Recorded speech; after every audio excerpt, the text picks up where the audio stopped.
Hi there, Steve Kaufman here. Today I want to talk about how language learning is very much a subjective activity and all of what that implies. And the reason this thought came to me is, obviously we have this COVID epidemic now, and what affects your ability to contract the disease and how severely you will be affected by the disease depends on a number of factors, many of which we don't yet know.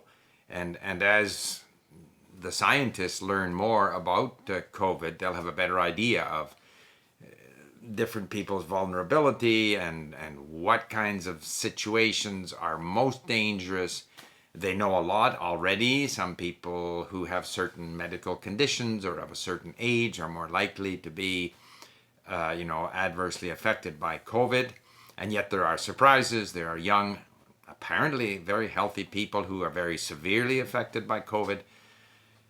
Now, language learning is different. In the case of COVID, there are certain, we don't know what all the factors are, but there are some objective factors that we don't control that will affect how we are, how badly we're impacted by COVID. But language learning is not like that. Our ability to learn languages, it does vary from person to person.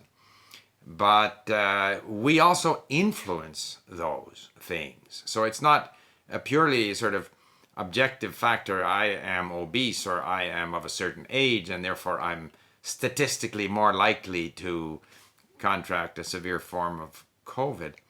In terms of language learning, I can control the sort of emotional, attitudinal part of language learning is very, very important.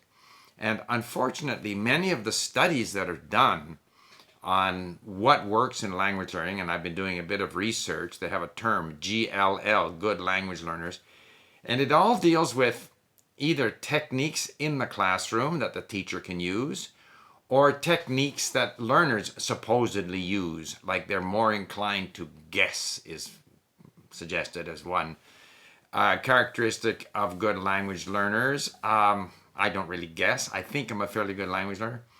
I try not to guess. Ultimately, it's a matter of, how motivated are we? They do these studies of how long does it take to learn a language? How long does it take to learn different languages. And it's all based on a classroom situation. I remember some years ago seeing a study done by in the United States showing how classroom hours affect, how quickly immigrants learn English. But of course, there's so many factors that have nothing to do with the classroom. Is the particular immigrant, working in an environment where there are other English speakers? Does that person watch English-speaking television programs? Does that person react positively to English-speaking television programs? Or do they kind of not really like the culture? Nothing wrong with not liking any particular culture, but obviously those kinds of subjective things are going to influence how easily they learn the language.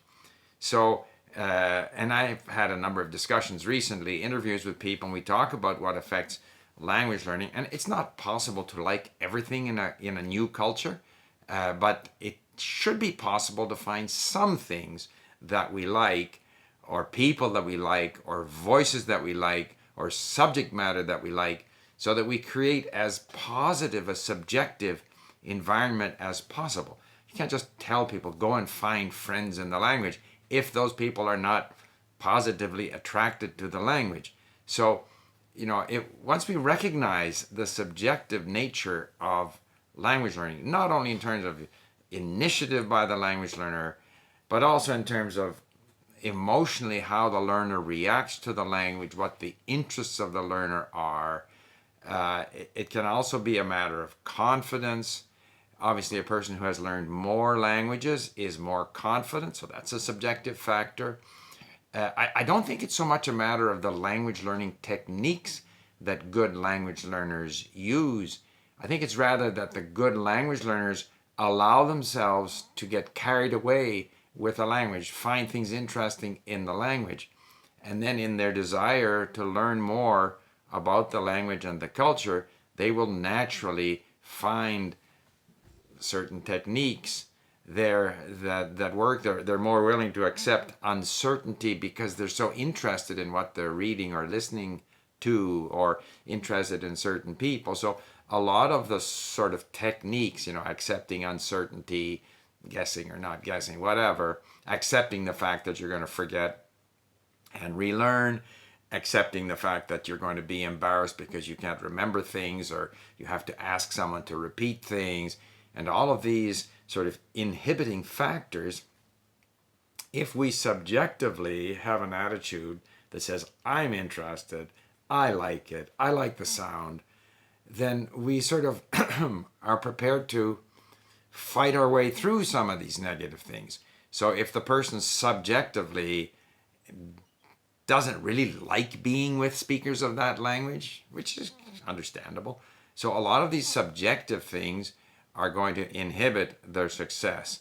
So whenever I see studies about what works in language learning, typically based on the classroom experience, where I find that the classroom is almost irrelevant to language learning.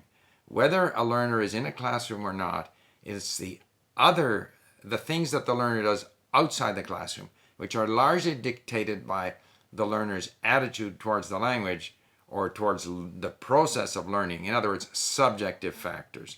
And these subjective factors, I think, should be studied in greater detail to see how we can create more subjective, positive attitudes towards a particular language or towards the process of language learning.